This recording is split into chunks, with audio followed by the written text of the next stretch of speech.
Israel in their pie in the sky, what they really hope for and what they want is peace in the Middle East.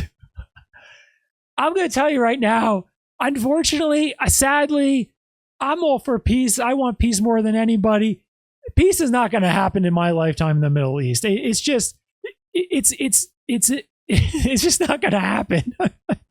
I'm sorry. It's just not going to happen. And if Israel actually believes that regime change in Iran is going to really move that whole region towards peace, and specifically Iran as not a bad actor towards Israel, they are completely delusional. They are completely delusional if they actually believe that. Because it's not true. It's not going to work that way. It will never be that way. We learned, I feel like, so much from the Iraq War. But at the same time, I think a lot of people just don't want to believe what everyone learned from the Iraq War. They don't want to believe it. It's just obvious what happened. You know, we felt that, hey, if we just put someone in place that can give the Iraqis freedom, this is Iraq, not Iran now, right? If we just give them freedom, they'll make better choices and they won't want to harm people. American and coalition forces are in the early stages of military operations to disarm Iraq, to free its people, and to defend the world from grave danger. When you're starving, you don't give a shit about freedom. Let's be real, you don't care about freedom. What you care about when you're starving is what? Obvious thing. Food and water. That's it. That's what you want when you're starving. You know, it's kind of like Maslow's pyramid of needs, right?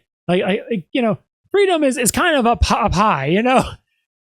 Survival is the very basic. If you're not surviving, you're not thinking about freedom. Where I think America and a lot of the allies, specifically those in the Bush administration and people like that, really thought that, hey, if we just give them some freedom, they're going to love freedom, you know? They're going to make better choices. They're not going to try to bomb people. They're not going to try to bomb us. They're not going to try to do anything. They're not going to try to hurt anybody. All they want is just freedom, and they're going to be better off. Back in 2003, 2004, 2005, the Iraqis, they weren't looking for freedom. They were looking to just survive, and they just didn't want to be completely poor. And if someone came to power, whether he was going to take away all their rights or whatever he was going to do, but he was going to just say, hey, I just won't make you poor. I'll give you food and water. You're going to go with that person. You're not going to go with the person where you feel like, oh, I want to vote for that person. You're going to go with the person that's going to provide for your basic needs, especially at that time.